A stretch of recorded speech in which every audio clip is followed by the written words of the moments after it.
vai ser um tema que é muito caro à doutrina espírita.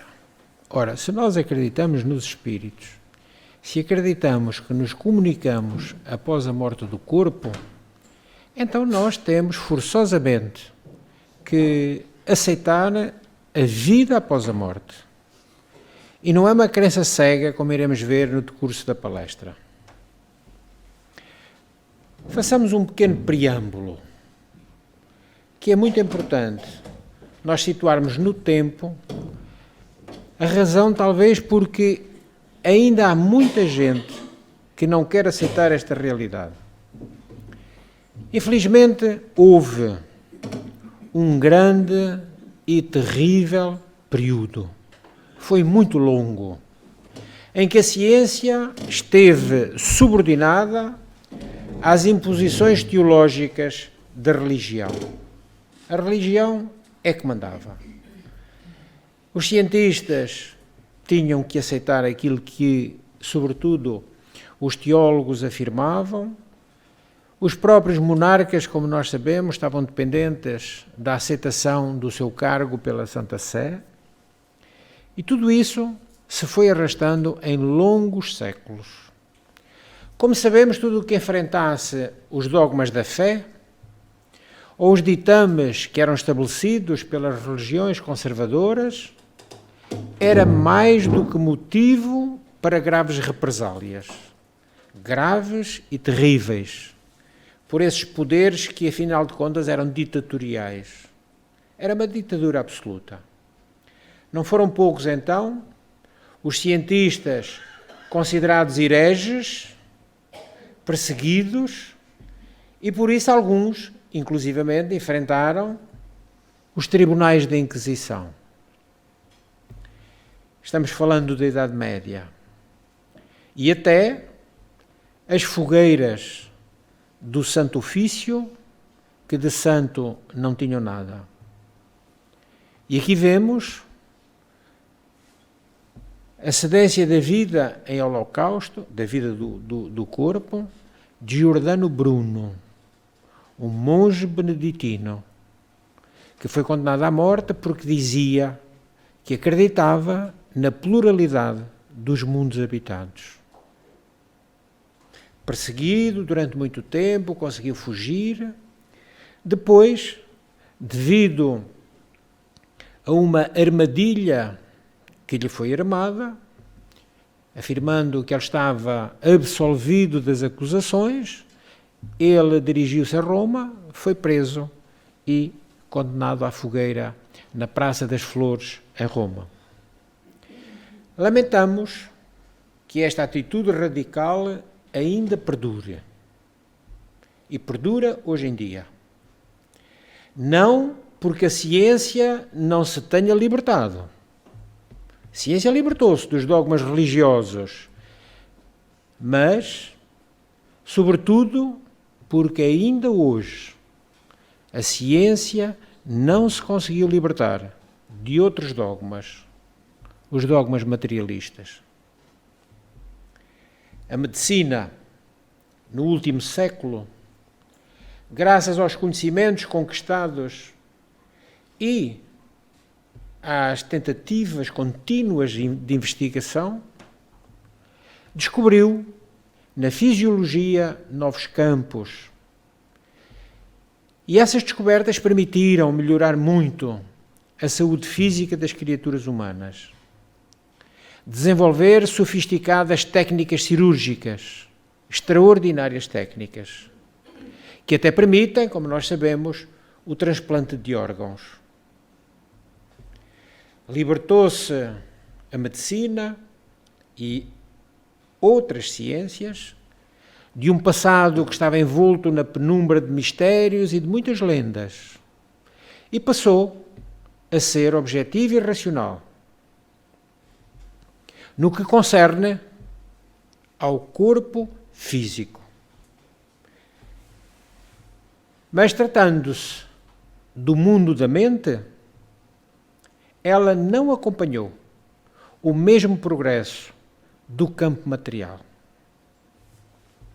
Era indispensável, era e é indispensável que a ciência médica aceitasse a existência da realidade espiritual, mais do que comprovada, como nós iremos ver ao longo de tudo aquilo que aqui apresentaremos.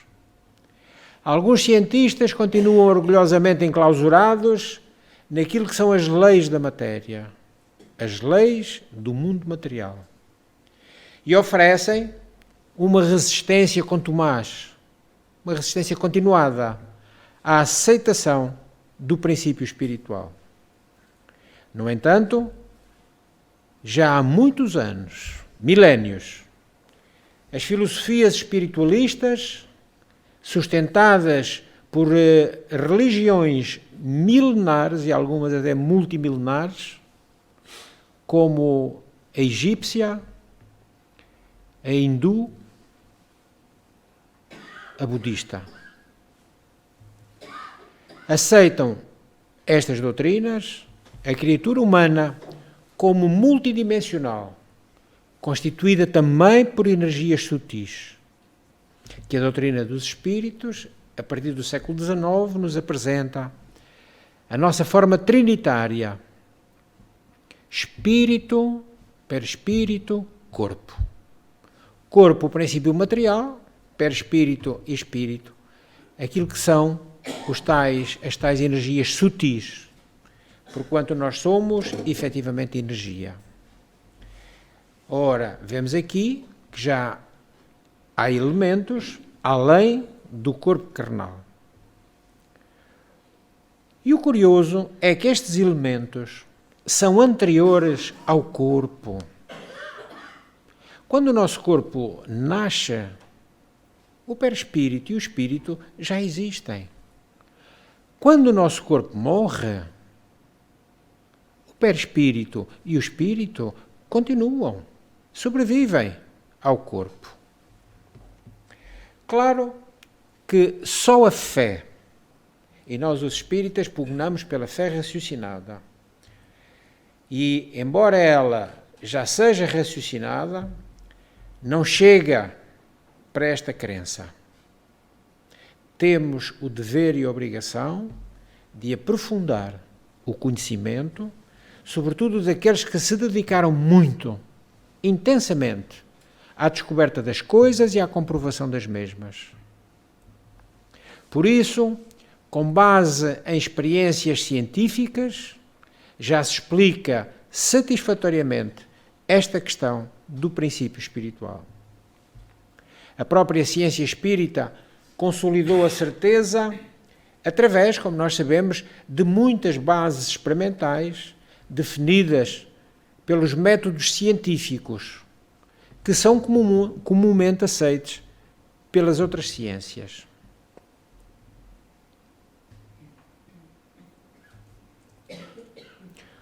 O próprio grande escritor espírita, Victor Hugo, e que hoje no mundo espiritual continua trazendo elementos da sua criação de literatura, através de médios como o Divaldo Pereira Franco, ele continua no mundo dos espíritos dando prova da existência da vida além da morte. E a espiritualidade continua interessada em mostrar-nos a existência de um universo de diferentes dimensões, abalando, desse modo, as estruturas dogmáticas do materialismo. Hoje não há mais como nós ficarmos apenas na crença ou acreditarmos naquilo que só naquilo que os olhos veem. E como se isto, por si só, não bastasse, a espiritualidade revelou ainda a possibilidade de comunicações entre essas dimensões diversas, que a física quântica hoje já fala com muita vontade. Os pluriuniversos, os universos paralelos. Ora, vemos aqui que a própria ciência, avançando, vem ao encontro da doutrina espírita. Posto isto, passemos então ao foco da questão, à crença na vida além da morte. É muito vasta a literatura sobre este tema. Vamos apenas mostrar alguns trabalhos. Aí estão. Mas poderíamos mostrar muito mais. Analisemos as coisas. O professor Alfred Russel Wallace. Eu chamava a atenção para vocês que os nomes que iremos citar não são nomes de pessoas incultas, de pessoas que tenham apenas em si a tal crença. Não. Vamos focar-nos em grandes, imensos homens de ciência.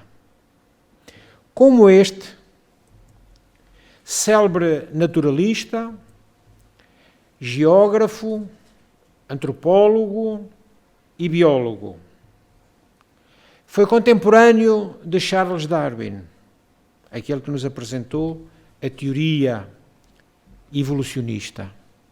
Há quem diga que o professor Russel Wallace tinha chegado lá antes de Darwin, mas Darwin publicou em primeiro lugar. Publicando, tem direito a ser pai daquilo que se publica. Foi na Inglaterra, ele, não o Darwin, mas o professor Russel Wallace, em investigações de ordem científica. Foi o primeiro. O fenómeno das mesas girantes estava no auge.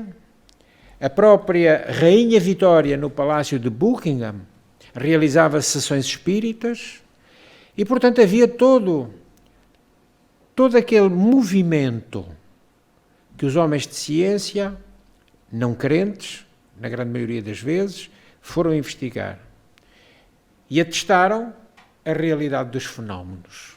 Os fenómenos eram reais.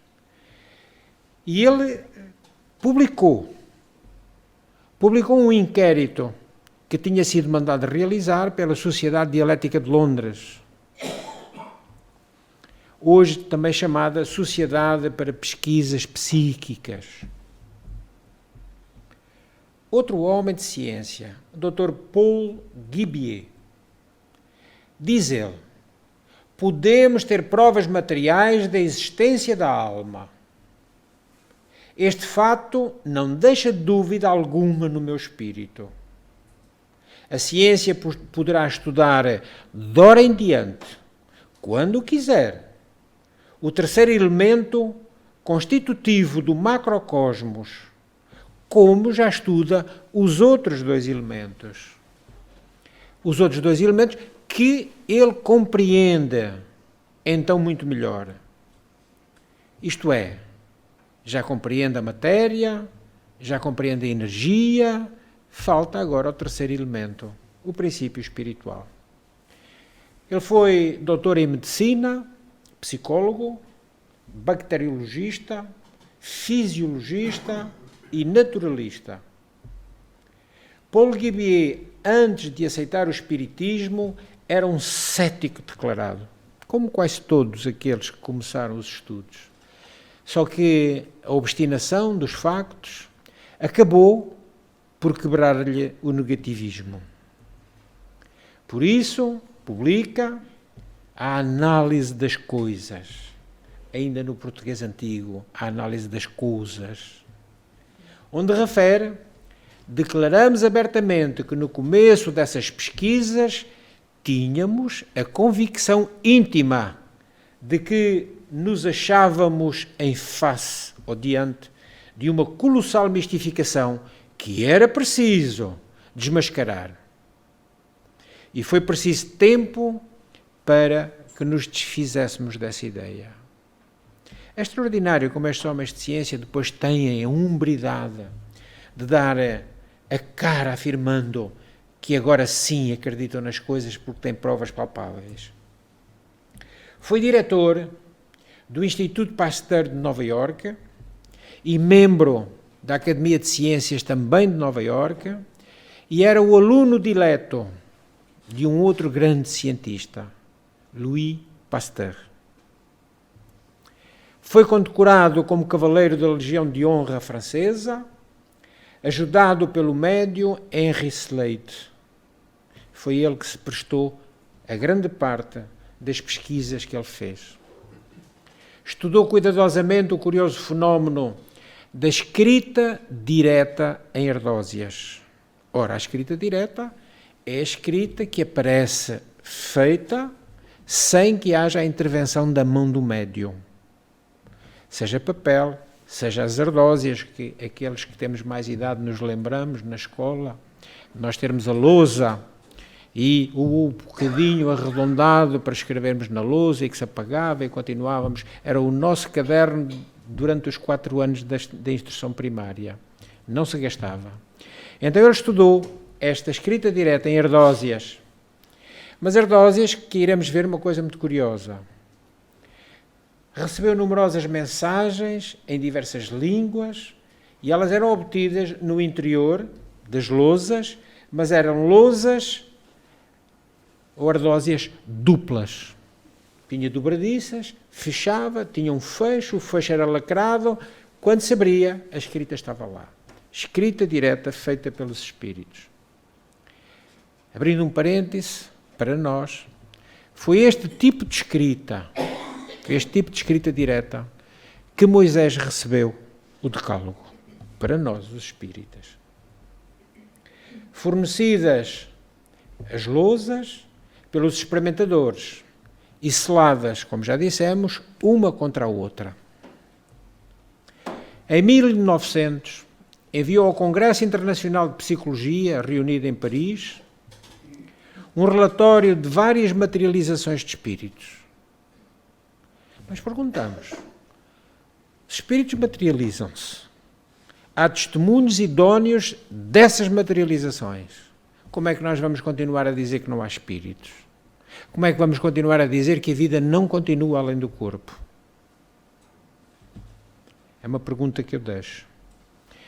Ora, estas materializações foram obtidas no seu laboratório em Nova Iorque, na presença de várias testemunhas que depois assinavam as atas daquilo que eram os fenómenos que aconteciam, eram descritos e os presentes assinavam, testemunhando assim, com nomes idóneos, o que tinham assistido.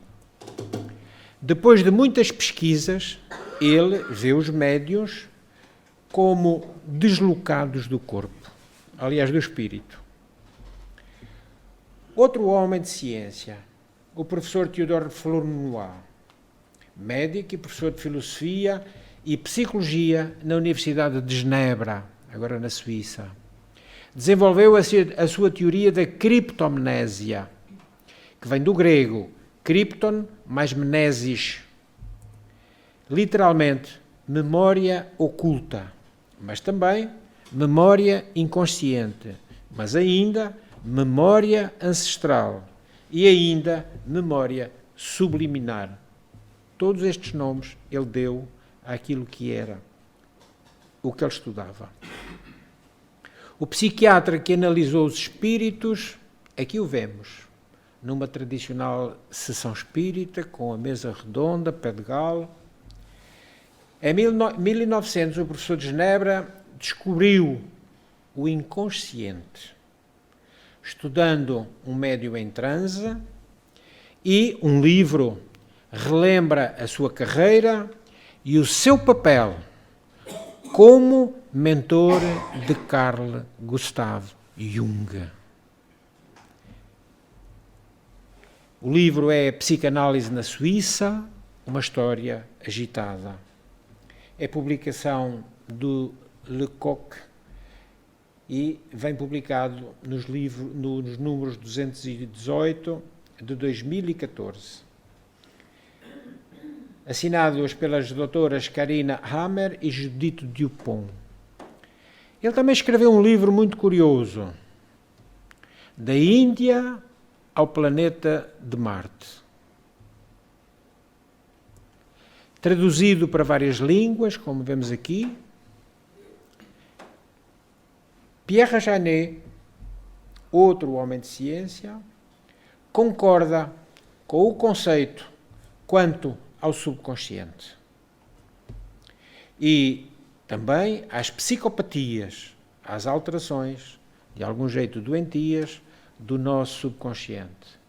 Psicólogo, psiquiatra e neurologista, Pierre Janet, francês, deu importantes contribuições para o estudo moderno das desordens mentais e emocionais, tentando muitas vezes encontrar o porquê daquilo que até então não se sabia, envolvendo a ansiedade, as fobias e também outros comportamentos anormais, que nós hoje, mediante o próprio avanço da ciência médica e das experiências que são feitas, nós sabemos que praticamente todas as doenças do foro psiquiátrico ou psicológico são doenças espirituais, muitas vezes até obsessivas, sempre. Estudando a médium Helen Smith, constatou que ela falava sânscrito, uma língua morta, uma língua muito antiga, oferecendo detalhes históricos sobre a Índia antiga, que não se encontravam nos compêndios conhecidos. E só após fatigantes buscas, aquilo que ela narrava conseguiu ser comprovado. Helen Smith, de seu nome verdadeiro Catherine Elise Müller, ela era francesa, nasceu em Martigny, foi uma famosa psíquica médium, francesa, que alegava ser a reencarnação de uma princesa hindu, dando pormenores extraordinários desta reencarnação. Mas ela ia mais longe. Dizia também que era a reencarnação de Maria Antonieta, entre outras figuras conhecidas da história. Bem como dizia comunicar-se com marcianos, que se comunicavam com ela através deste alfabeto, muito curioso, que não tem a ver nada com os alfabetos que nós conhecemos na Terra. E, inclusivamente, fazia desenhos das paisagens de Marte. Os seus contactos com espíritos evoluíram das usuais comunicações em mesas girantes para transes sonambúlicos, transanímicos ou sonambúlicos, dos quais ela nada se recordava quando despertava. Era uma médium inconsciente. Dizia ter um guia espiritual, Leopoldo, o qual era consultado por várias pessoas na época, que era muito comum isso fazer consultas aos mentores. Recebia comunicações de diversas personagens históricas, por psicofonia, com vozes e modos de falar diversos. A mesma criatura tinha vozes diferentes, gestos diferentes, de acordo com a entidade que se comunicava. Psicografias também com caligrafias completamente distintas. Consoante a entidade, ela assumia o modo de escrever dela.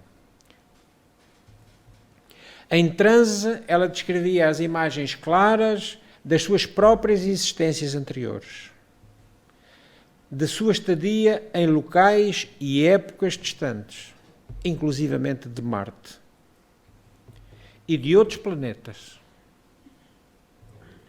Foram bastante significativas, dentre outras, a personagem e as descrições do espírito da princesa hindu Simandini, que era a reencarnação dela, filha de um sheik árabe e 11ª esposa do príncipe Sivruka, de Kanara, uma região não muito grande, mas uma região ainda com alguma extensão, no subcontinente indiano, ali vemos.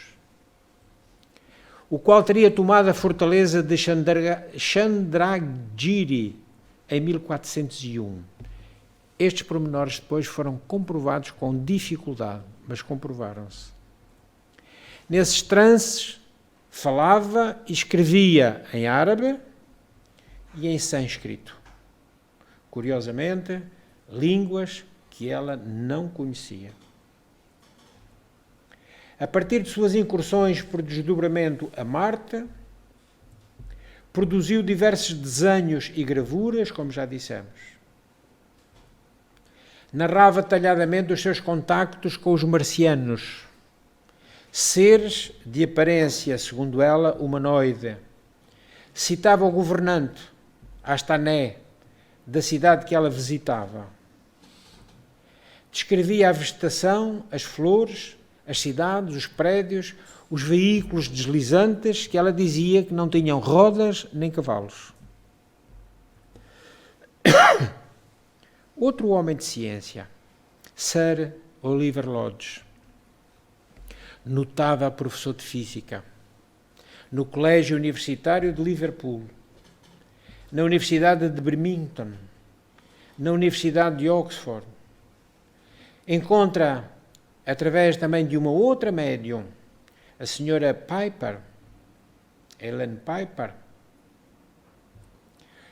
ele encontra o seu filho, Raymond, morto em 1915, nas trincheiras da Flandres, nos meses iniciais da Primeira Guerra Mundial. Identificou-se com pormenores significativos, que também eles, só mais tarde, puderam ser confirmados, já que nem o próprio pai se recordava. Sir Oliver Lodge recebeu do Canadá, de uma outra médium, Mary Ham, a foto da materialização parcial do seu filho Raymond. Ora, ele desencarnou, como vimos lá, em 1915, e ela recebe a materialização dele em 1929. Reparem como do ectoplasma começa a surgir o rosto, que depois, comparando com a fotografia dele em vida, se vê perfeitamente a semelhança. E outros espíritos misturados lá no ectoplasma. A mesma médium obtém também por ectoplasmia a mini-materialização de Arthur Conan Doyle, o criador da figura que todos conhecemos, Sherlock Holmes, o grande escritor inglês, também espírita. Ora, reparem na figura que se começa a desenhar no ectoplasma, a tomar forma, comparada com a sua fotografia.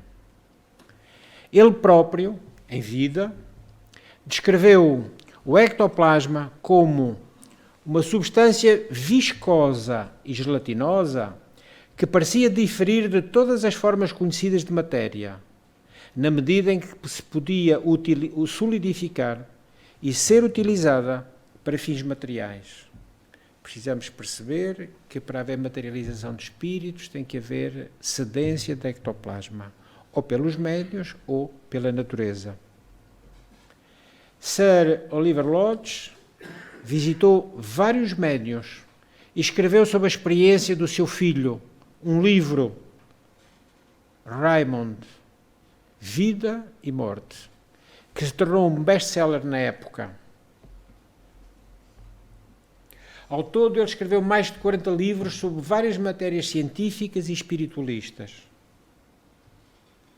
O seu desvio da rota académica, e lá vamos nós bater na mesma tecla, tornou-o alvo de vigorosas agressões.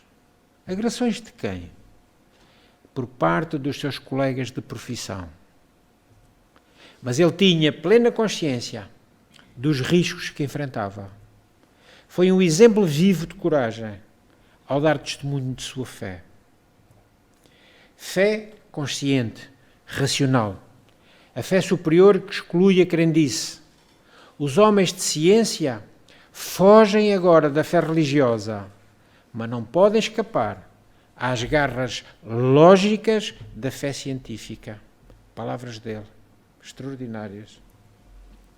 Alexander Aksakov, um filósofo ilustre, conselheiro de Estado do czar das Rússias, Alexandre III, diplomata e lúcido mestre em Leipzig, após acurado estudo do subconsciente com os médiuns Elisabeth Esperance, Eusápia Paladino, William Eglinton e ainda Henry Slade, publica em 1890 uma obra monumental, Animismo e Espiritismo, em 2 volumes, apresentando diversos casos de comprovação da existência e comunicação dos espíritos. E mais tarde, um outro volume, um caso de desmaterialização. Hoje, estes livros são clássicos da doutrina espírita. Quem não leu, leia. Charles Richer, mais um homenzinho de pequena grandeza. Sábio professor, médico fisiologista francês, Prémio Nobel de Fisiologia de 1913. Por curto tempo, foi talvez o maior adversário da mediunidade. Além das áreas médicas e parapsicológicas, interessa-se também ele pela aviação nascente. Com Louis Breguet, cria o Giroplano número 2, um dos primeiros aviões no início da era da aviação. Aumentando o interesse pelos fenómenos paranormais, aprofunda o estudo e cria uma doutrina paralela ao espiritismo, mas que no fundo é rigorosamente a mesma coisa, a metapsíquica, porque ele teve medo da Academia Francesa, e ele fazia parte da Academia Francesa. Então, enquanto esteve no ativo, criou esta metapsíquica como ramo da psicologia experimental, mas quando se aposentou, assumiu a sua postura também de crente nos espíritos. Ora, a metapsíquica é a ciência que tem por objeto os fenómenos mecânicos ou psicológicos devido a forças que parecem inteligentes ou a potências desconhecidas latentes na inteligência humana. A sua obra mais famosa é um verdadeiro arcabouço de factos e descrições pormenorizadas de experiências psíquicas e descrições históricas. A sua maior contribuição, sem sombra de dúvida, foi o estudo do ectoplasma. É ele que cria a palavra. Substância responsável, já dissemos hoje, pela viabilidade dos fenómenos ditos objetivos. Aqui vemos a formação do ectoplasma, que habitualmente é exudado pelos orifícios naturais do corpo.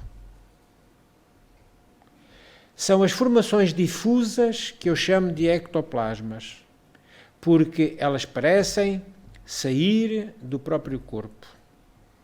Referindo-se aos fluidos que emanavam de Eusápia Paladino, a grande médium, aqui a vemos novamente. Também estudou os fenómenos de Linda Gazzara, famosa médium italiana. Em 1909, a médium viajou para Paris para realizar sessões com Charles Richer e o êxito foi completo. Aliás, o vemos ali à esquerda da fotografia. Com as experimentações do exímio pesquisador, surgiram novos fenómenos de efeitos luminosos, sendo este o período áureo da mediunidade da médium que referimos, Linda Gazzara. Nas sessões de Villa Carmen, na Argélia, Charles Richer e Gabriel Delanne, convidados pelo general Noël, em 1903, assistiram às experiências protagonizadas pela médium francesa de efeitos físicos, Madame Béraud, também conhecida como Eva Carrière. Nestas sessões houve a materialização do espírito Ben Bois, que mais tarde o professor Charles Richer publica um livro com o nome A Villa Carmen. O espírito afirmou ter sido um sacerdote que viveu 3 séculos antes, século XVII, em Golconda, no Indostão. Na fortaleza da cidade de Hyderabad.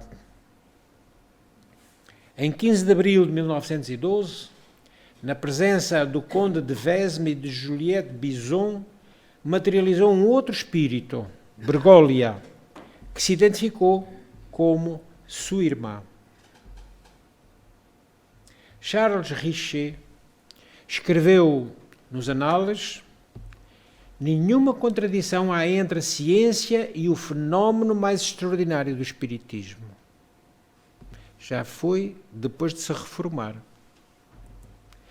Foi presidente da Sociedade de Pesquisas Psíquicas de Londres, que nessa época já havia publicado 25 grossos volumes, documentos valiosos que provam a existência de inteligências extraterrenas, espíritos, e a realidade das comunicações destas com os homens. O barão Carl Ludwig Feuer, industrial, metalúrgico, químico, naturalista, filósofo e pesquisador alemão, estuda o fluido e o seu papel na mediunidade e apresenta a teoria vitalista da força ódica, que Allan Kardec viria a denominar princípio vital. E mais recentemente, a ciência chama de bioenergia. É através dessa energia específica que os espíritos interagem uns com os outros e exercem a sua influência no mundo corpóreo. O estudo dos fenómenos espíritas fez-nos conhecer estados de matéria e condições de vida que a ciência ignorou durante longo tempo. Pesquisou durante 10 anos os poderes psíquicos. Desacreditado e ridicularizado em seu tempo, ele encontraria o respeito apenas cerca de 100 anos depois da sua morte. Com o início dos estudos da aura humana e dos corpos vitais, e dos campos vitais, diante das perspectivas abertas por ele, o químico norte-americano George Starwhite tornou-se o introdutor moderno da cultura cosmoelétrica. Posteriormente, o Dr. Hermann, cientista inglês, afirmou, como disse Reichenbach, que a energia curativa da natureza é polarizada. Frederick Myers, intelectual, ensaísta e poeta britânico, notabilizou-se como um dos pioneiros da pesquisa dos fenómenos paranormais no final do século XIX. Também ele, cofundador da Sociedade para as Pesquisas Psíquicas. Dedicou as últimas 2 décadas da sua vida aos estudos dos fenómenos paranormais, com inúmeras viagens pela Europa e Estados Unidos, pesquisando médiuns como Eusébio Paladino, que já falámos, e Leonora Piper. Publicou o livro Os Fantasmas da Vida.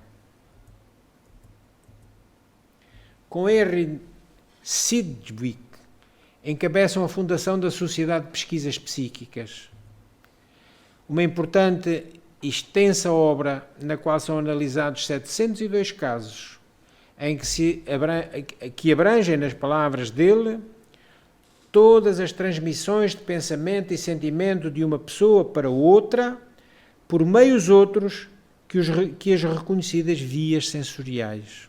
Por exemplo, a telepatia. Cunhou o termo telepatia para designar essas transmissões. Myers, junto com o filósofo e psicólogo americano William James, publicam que, com certeza absoluta, que o fenómeno da mediunidade não procede das vias sensoriais comuns. Quais são as nossas vias sensoriais comuns? Quais são os nossos 5 sentidos? O habitual que nós sabemos. Então vamos colocar a mediunidade como 6º sentido.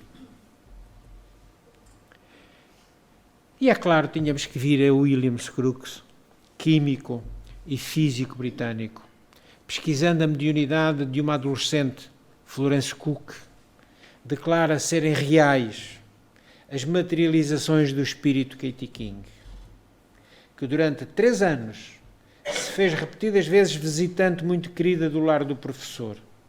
Aqui a vemos várias vezes fotografada. Reparem como parece ou não parece gente encarnada. Ora, ele constatou a existência de uma nova força, com ligação ao organismo humano de alguma maneira desconhecida. publica um livro extraordinário, Os Fatos Espíritas. Aqui vemos o espírito e a médium. Para não termos dúvidas de que não são a mesma pessoa. E aqui vemos o espírito materializado, a médium em transe profundo e inconsciente, no chão, sentada no chão, debruçada sobre o estofo de uma cadeira. Crookes afirmou, o professor, acerca de suas pesquisas psíquicas, que uma verdadeira ligação havia sido estabelecida entre este mundo e o outro. O relatório sobre as manifestações mediúnicas foi apresentado em 1874, num artigo intitulado Notas de uma investigação sobre os fenómenos denominados espíritas durante os anos de 1870 a 1872. Publicado também na revista inglesa a Quarterly Journal of Science. O relatório de Crookes foi mal aceito, não poderia ser de outra maneira, pela Sociedade Real de Ciências, que temia a hipótese de que tudo o que estava estabelecido pela ciência caísse sobre o julgo de crenças místicas e esotéricas. Provavelmente por isso ele nunca alcançou o Nobel de Física ou de Química. Crookes sentiu-se intimidado pelos colegas. Pensou-se até na sua desfiliação dessa sociedade real. Mais tarde, ele escreve: já se passaram 30 anos desde que publiquei um relatório.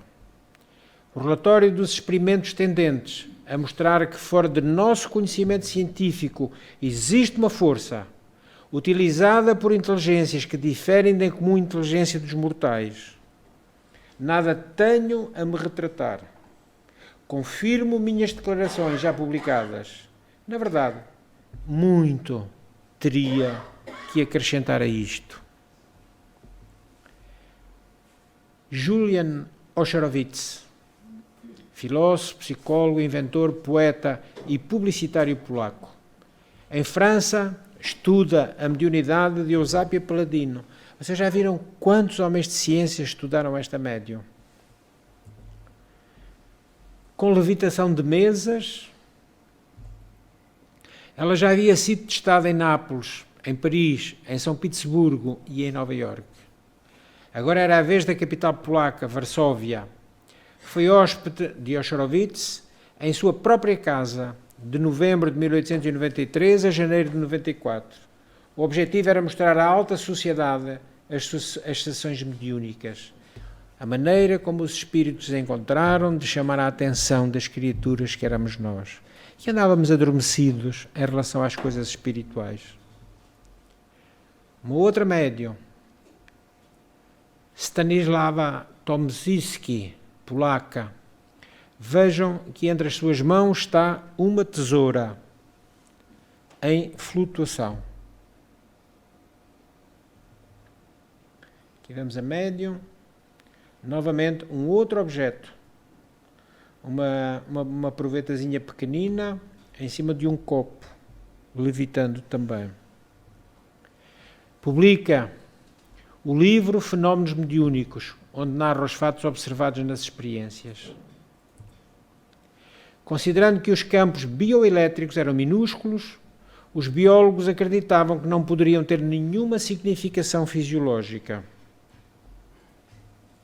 Este quadro começou a mudar em 1963, quando Gerard Boll e Richard McAfee, do Departamento de Engenharia Elétrica da Universidade de Siracusa, em Nova Iorque, descobriram o campo biomagnético projetado do coração humano.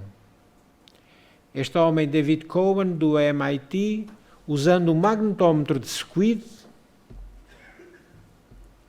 confirmou as medições da bioenergia do coração. Por volta de 72, Cohen tinha melhorado a sensibilidade do instrumento, permitindo a medição de campos magnéticos ao redor da cabeça, produzidos pela nossa atividade cerebral. Depois foi descoberto que todos os tecidos e órgãos produzem pulsações magnéticas específicas, que ficaram a ser conhecidas como campos biomagnéticos. Já nos anos 1920 e 1930, um respeitável pesquisador da Escola de Medicina da Universidade de Yale, Harold Saxton Burr, sugeriu que doenças poderiam ser descobertas no campo de energia do corpo antes do aparecimento dos sintomas físicos da doença. Além disso, Burr estava convencido de que doenças poderiam ser prevenidas alterando-se o campo de energia. Ora, o que é que diz a doutrina espírita e a ciência espírita? És o resultado do que tu pensas. O pensamento é do cérebro ou é do espírito? O espírito está doente, o corpo vai ser saudável? Está aqui. Podemos prevenir as doenças alterando o nosso modo de pensar, o nosso modo de estar, o nosso modo de falar. Professor de anatomia durante 40 anos, afirmava que todas as coisas vivas se formaram e estão controladas por campos que se podem medir com aparelhos detectores. Física quântica hoje aceita isto tranquilamente. Publicou uma série de artigos sobre como os campos elétricos das árvores mudam antes dos padrões do clima e outros fenómenos atmosféricos. Os campos da vida são as diretrizes básicas para todos os seres vivos. Os campos refletem as condições físicas e mentais, pelo que são úteis para o diagnóstico das doenças. Físicos como Amit Goswami, físico quântico, valem-se dos conceitos da física moderna para apresentar provas científicas da imortalidade, reencarnação e vida após a morte. Ele é professor titular da Universidade de Física de Oregon, nos Estados Unidos. PhD em Física Quântica, físico residente no Instituto Noético de Ciências. Ele defende a ligação entre física quântica e espiritualidade. Vai ser a porta. Também entre a própria medicina, a filosofia e estudos sobre a consciência. Quando interrogado se a reencarnação tem base científica, olhem o que ele respondeu. A resposta é um retumbante sim. Pensa. Os dados sobre a reencarnação dão-nos a evidência definitiva de que a mente não é o cérebro, pois ela sobrevive à morte do corpo físico. Além disso, o propósito da ciência é levar as realizações, experiências e sabedoria das pessoas ao cenário público, a divulgação, por meio de teorias e experiências em desenvolvimento, dos quais todos podem participar. Isto ele afirmou em 2005. Também o professor Fritjof Capra, PhD em Física Teórica, é o autor de O Tal da Física, O Ponto de Mutação, A Teia da Vida e as Conexões Ocultas. É ele que afirma: tudo se interpenetra e se torna interdependente, mente e matéria. Os físicos não necessitam de misticismo e místicos não necessitam de física, mas a humanidade necessita dos dois. Vamos avançar para terminarmos. Como veem, temos muita coisa para nós deixarmos, de uma vez por todas, o ceticismo, de acreditarmos que qualquer dia, quando morrer o nosso corpo, nós continuaremos vivendo. E façamos por merecer que, nessa altura, nós possamos ir ao encontro daqueles que nos antecederam e que nós amamos, e que eles nos amam também. Mas temos que fazer por merecer. Porque se eventualmente eles estiverem em vibrações diferentes das nossas, para melhor ou para pior, não nos iremos encontrar, porque nós estamos em sintonia da mesma onda. Então, os campos bioenergéticos são a prova provada de como acontecem as obsessões. Livremos-nos dela, modificando o nosso estado mental de pensar. Modifiquemos a nossa maneira de ser. Se possível, já o quanto antes. Se não for possível, com o tempo, nós lá chegaremos. Agradeço a vossa atenção, a exposição foi longa, mas eu acho que se cercearmos, alguma coisa fica por dizer e é muito importante o tema, por isso nos alongamos. Muito obrigado.